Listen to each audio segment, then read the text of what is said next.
Thank you. Thanks for having me here. And yeah, I do appreciate this. Looks like a mugshot. It doesn't look particularly nice picture.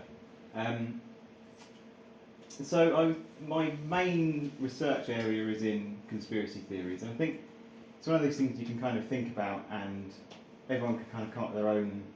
The one that springs into mind. For some people, it's kind of JFK. For some people, it's got flat Earth. And I met someone who had an argument with someone about the moon landings, and they were met with the response, well, the moon doesn't exist. So I thought that was quite an appropriate symbol. And so I thought that there's a lot of talk around conspiracy theories, and there's a lot of hypothesizing. They're quite fun as well. But when I started to look a bit deeper, I kind of found that you have, say, the moon landings or the assassination of JFK, COVID-19, the recent stuff with Donald Trump, with the attempted assassination there, and you kind of see this underlying thing of, well, where does these all come from? Is it an innate thing? Is it something we don't trust?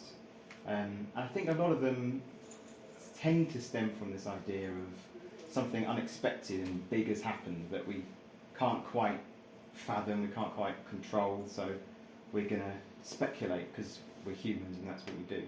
It's good fun, we love a story, and so we speculate about things that could happen or might have happened, and it provides a sense of almost relief for some people. For some people it's just a good bit of fun.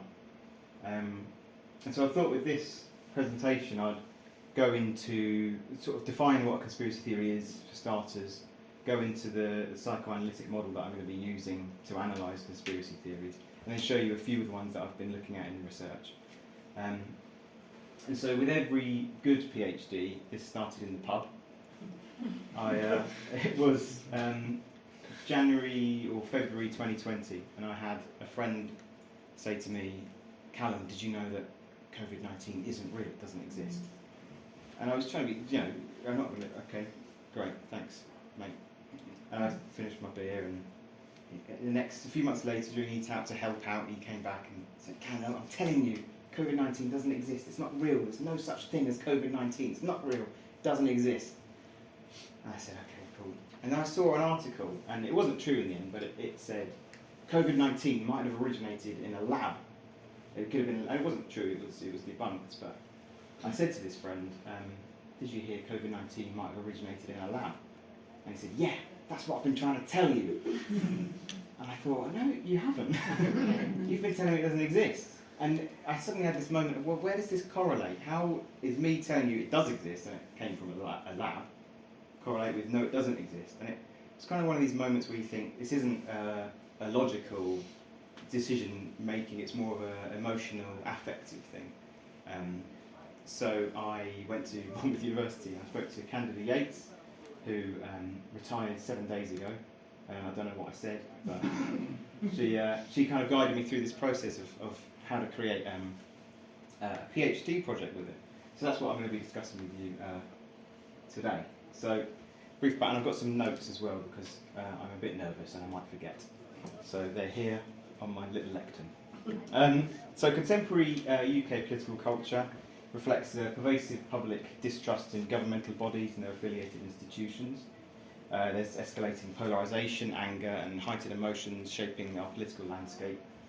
Figures like Donald Trump, Nigel Farage, Tommy Robinson of late has come back, along with the rise of populism, both left and right, in European elections and in the United States. These things kind of exemplify that trend. And these instances of emotional language aren't isolated, but perhaps are indicative of a broader atmosphere characterised by fear, paranoia, anger and misinformation. These elements foster an environment that is underlined, I'm going to argue, with the logic of conspiracy theories. So to delve into this, I've undertaken a qualitative, psychoanalytically informed semiotic analysis of conspiracy theory stickers, which is a nice sentence to say, posted throughout Bournemouth through March 2020 and March 2021. And additionally, I've conducted a thematic analysis of messages and conversations in conspiracy theory channels on a site called Telegram, which is sort of a social media messaging platform. It's kind of like WhatsApp, but everything's encrypted and it's all anonymous, and so people are able to share what they want to each other. And so through this, I plan to observe the emotional rhetoric, the political culture and conspiratorial thought, and hopefully contribute to an understanding of this sort of conspiratorial logic in politics at the moment. So my research questions are: how do conspiracy theories shape public opinion and discourse around COVID-19? I realise they're on there, I don't have to read them out. How does affect-based decision-making influence conspiratorial beliefs, and what role does conspiracism play in current political attitudes and discourse surrounding COVID-19? And I've attached the thinker here. I don't know why. I just thought it was appropriate for the... So to understand the layers of conspiracy theory culture, I've looked into applying psychoanalysis, specifically with Melanie Klein, and her body of work that spanned from 1935 to 1960, with the development of the paranoid schizoid position. And the heart of this analysis kind of lies in this paranoid schizoid position. So I thought I'd establish what the traits of the paranoid schizoid position are in order to go forward and analyse conspiracy theories. So you have the idea of sort of all good and all bad thinking, things are either all amazing and all terrible, Klein argues. And she argued she observed children, but this also exists within adults, within every day. I mean, I did it happened today, It's not a developmental stage, it's more of a position we shift into when our brain needs to quickly make a decision or we need to quickly do something. I had it today, all bad, for example. I tried to get the 13 to North Finchley, and I only noticed later that the bus stop was closed, so I was waiting for about 25 minutes. And I turned to the lady next to me and said, all buses are terrible, aren't they? I hate them and they're awful. Which I don't believe. But, in that moment it's kind of, well, they're all bad and I hate them. But, if you look at things like, I don't know, maybe a breakup, someone goes through a breakup and they say, how are you feeling? And they say, well, they were just so perfect and amazing and I'm never going to find anyone like them ever again. It's this sort of traumatic mind where they've gone, okay, that person was all good. Or the opposite, they were the worst and I hate them and I never want to see them again. They're all bad. That's that denial, not just the river in Egypt. Had to get that in before someone heckled. So we kind of know what denial is, but you see that in everybody a lot of the time. When you look in children, they'll say, you'll be holding a bit of broken vase in their hand, and you say, did you break that vase? And they say, no. Did you break that vase? So there's this denial in order to cope with this kind of stress as well. Projection is kind of this, the idea of the good or bad parts of yourself being pushed onto other people in order for you to attack them. I've quoted myself here, which is a bit arrogant actually, thinking about it. I didn't realise I've done that, but you can see this quote here from Donald Trump. Hillary Clinton's short speech is pandering to the worst instincts in our society, and you can argue that maybe there's an element of self-awareness there in some of the things that he's come out with in the past, and so that's an idea of projection. We can do it a lot of the time in our everyday life as well. I've probably done that recently. Idealisation and demonisation. So this is another quote. Hillary Clinton is an abject, psychopathic demon from hell. Which is, I think, quite a good example of demonisation, really. It's the idea of, this is the sort of the psychoanalytic idea of it, the idealisation of the good breast versus the bad breast. And certain objects or ideas can be idealised in terms of sort of people's perceptions of them in these moments. So with my study in COVID-19, you can have the idealisation of freedom and the demonisation of face masks were some of the things that came up during the research process. So that's I think a reasonable basis, just so we could sort of go, well, this is the things we're looking at, and when we go into the research project, it's like, okay, they're the building blocks for that. So it was also quite important to note that this paranoid schizoid position is, did everyone see that? Okay, I just thought, oh no, another migraine, not now. They're shutting you down. Shutting me down. It's them up there. Yeah, okay. The paranoid schizoid position is not a diagnosis, and the discussion surrounding the mindsets of individuals during COVID-19, it's not intended as a means to pathologise or attempt to diagnose people. It's more of a model to use as the building blocks to analyse certain conspiracy theories and certain bits of language. So what is a conspiracy theory? Karen Douglas from the University of Kent says that it is a secret plot by two or more powerful actors, and I think that's quite a good definition, really, because there's sort of a specific framework to base this off of. Because conspiracy theories is quite a broad thing, it's quite nice to pin it down. And the psychoanalyst Robert Marasco stated that it is had the deepest affinities with the structure of fascism. Okay. I think that's a good quote because it's quite a nice association between conspiracy theories and the emotive, affect-based nature of a lot of current politics and political discourse. So I used qualitative research. I felt that that was quite essential due to the subjective nature of the questions that I'm asking that are being raised and the personal nature of conspiracy theories, aligning themselves with phenomenological and inductive methods. It has been criticised, qualitative research, for being less scientific and less empirical, but I think it's a useful tool to uncover individuals' attitudes and emotions beneath the surface, reflecting subjective realities, and in keeping with the psychosocial element of the research. It's been observed that qualitative research limits the erasure of marginalised voices as well, which in the instance of the study of conspiracy theories and potentially controversial topics and ideas, you know, it can be seen as a benefit for the incorporation of voices that we might disagree with but are still of relevance in the wider political, psychological and academic discussions. So the stickers. So the first element was psychoanalytically informed semiotic analysis of the White Rose COVID-19 conspiracy theory stickers. So this is a global group of people who took the name the White Rose from the school children who stood up to the Nazis.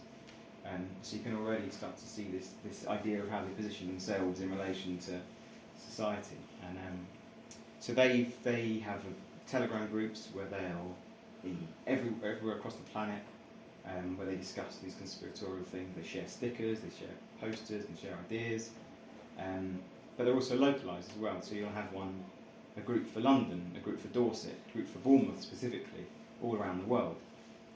And these are the stickers that I decided to analyse, posted by this group. I drew from the book Decoding Advertisements by Judith Williamson, which is a really good book and I recommend you read it, which examines the psychological underpinnings of advertisements. And my analysis kind of paralleled to persuasive nature of both advertisements and these stickers. As at the bottom of the stickers, most of them had a QR code that said "Scan here to join." It's always suspicious. It's going to be pitch black one. Yeah, they say "Scan here to join," and then you join their Telegram group. So in that sense, you're kind of using QR codes to recruit members, and it functions in a similar capacity to commercial ads. So I used this semiotic analysis to dissect the visual and textual elements, exploring the symbolic meanings and the psychological impact of the things that are discussed on these stickers, combined with thematic analysis of the Kleinian terms that we discussed a moment ago. And it allowed for the interpretation of data from both a psychoanalytic and an inductive approach as well, because there were emergent themes that came up through the analysis. You look at it and there was ideas of talking about war, a lot of war rhetoric. So this is World War III, and structures of references to communism and fascism that wasn't actually included but emerged during the process. And that's one of the benefits I find of the qualitative model, is I can go, okay, I can talk about this as an emergent theme as well. It's quite easy to do that. So within that I found denial, projection, fantasy, black and white thinking, as well as those emergent themes. So here's one. So you see the sort of QR code here at the bottom. Actually, I'll just cut it out, it's not a very good picture. But there's a QR code at the top there. So you can argue this is a form of all or nothing thinking. The media is the virus, but which media? You know, this was shared on social media. Is that the virus as well? Which is the media? It's kind of this generalised othering term of the media, all of it entirely. You can argue that this is media. I can keep going on about this, get really postmodern on it, but you can argue there's so many forms of media that I feel like you can't just say the media is the virus, but also claiming that it is the virus is this denial of the current virus that exists. That doesn't exist. It's actually the media itself. And I also know that you can't expect too much from a sticker. They've got to be snappier. But then you have things like this. Imagine taking orders from paedophiles, psychopaths and mass murderers and thinking you're more virtuous than those who disobey. So there's this kind of fantasy built up of people that create health guidance as being paedophiles, murderers and psychopaths, as well as those who follow the health advice being more virtuous than those who don't, denying the complex realities of COVID-19 and this sort of language of taking orders and virtuous than those who disobey. It's kind of these ideas of sort of very regimented, like army almost, war-like language. And again, you can say that's kind of a black and white thinking, really. It's them at the top and us, rather than having a group of people. Okay. So Telegram then. Within the Telegram analysis, I drew on psychoanalytic and psychosocial perspectives, and it identified themes such as splitting, fantasy, projection, and demonisation. They were analysed in the context of COVID-19 conspiracies in the White Rose Telegram group, so I went through the QR code to the group, and we looked at what we saw in there, where the nature of the platform kind of promotes this propagation of conspiratorial ideologies and conspiratorial beliefs. The encrypted, anonymous environment fostered the expression of these ideas, making an ideal focus for this research. So this is one of the things that I found here, the themes of sort of denial, all or nothing thinking within these discussions, as well as sort of emergent latent themes of reactivity and nostalgia as well. You can say this has been planned for some time. There's this idea that there is this power, this force that's been planning something for some time, this idealisation of that power, saying they're all omnipotent, they're in charge, they've got a plan. And black and white thinking of, this war will not be over kind of language. Implement the Fourth Reich of medical tyranny. And it's a kind of fantasy that's being built up, really. And of course it's sort of you can look back to this nostalgic turn to sort of the war and wartime views. And there's a few of these kind of things that showed up during the analysis. There was one sticker that had a picture of a man in sort of the Second World War with a gun and things, facing almost certain chances of death, and then it says versus 2022, the man with a mask on and crying, saying facing 99.9% chance of survival. Basically saying, you've got elements of sort of criticism of masculinity there as well. You're wearing a mask, well, you're not a man. Look like you did in the Second World War kind of attitude. So this thing of war kind of came up a lot, really, which I didn't really expect going into it, but it was something that emerged sort of time and time again, really. So my conclusions there. I found that using psychoanalytic theories of Melanie Klein, there's a support for the idea that these theories can be used as a basis to understand the nature of conspiracy theories. If nothing else, they can provide good categorization in order to identify conspiracism and conspiratorial attitudes. And the mistrust of medicine and science is, I think, not the whole problem, but a symptom of the problem that we face. That problem being a complete breakdown of trust between the general public and that which is associated with power. And I hope that this research and building on it later can provide a link between researchers, scholars, scientists, psychoanalysts, academics, politicians, and the people that have stopped trusting us. That's it. I didn't put an end slide on at the end. Thank you very much.